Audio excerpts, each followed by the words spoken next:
ডিজেলের দাম বাড়লেও যার প্রভাব সরাসরি পড়ে সাধারণ মানুষের পকেটে, তা হলো গণপরিবহনের ভাড়া। গত বৃহস্পতিবার প্রতি কিলোমিটার 11 পয়সা ভাড়া বাড়ার ঘোষণার পর থেকেই ছিল এক ধরনের ধোঁয়াশা। অবশেষে সেই ধোঁয়াশা কাটাতে পূর্ণাঙ্গ ভাড়ার তালিকা প্রকাশ করল বিআরটিএ। শনিবার প্রকাশিত এই তালিকায় সুনির্দিষ্ট করে দেয়া হয়েছে মহানগর এবং দূরপাল্লার সব রুটের ভাড়া। ঢাকা ও চট্টগ্রাম মহানগরীতে বাসের সর্বনিম্ন ভাড়া এখন 10 টাকা। তবে একটা বিষয় পরিষ্কার, এই নতুন ভাড়ার হার শুধু ডিজেল চালিত বাসের জন্য। গ্যাস চালিত বাসের ক্ষেত্রে আগের ভাড়াই বহাল থাকবে। রাজধানীর ভেতর বড় রুটে পকেট থেকে গুনতে হবে বাড়তি টাকা।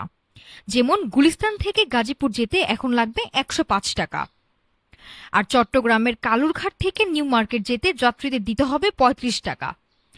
তবে ভগ্নাংশ ভাড়ার ক্ষেত্রে বিআরটিএর নিয়ম 50 পয়সার বেশি হলে 1 টাকা যোগ হবে, আর কম হলে তা বাদ যাবে।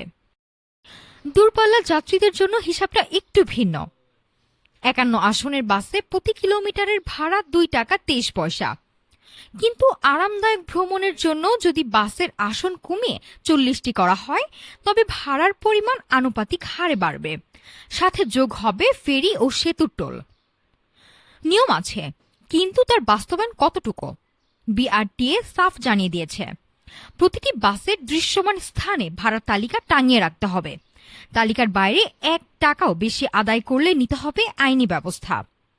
কাগজে কলমে তালিকা তো এলো, কিন্তু রাজপথে কন্ট্রাক্টর আর যাত্রীদের মধ্যেকার সেই চিরচেনা ভাড়া যুদ্ধ কি এতে থামবে?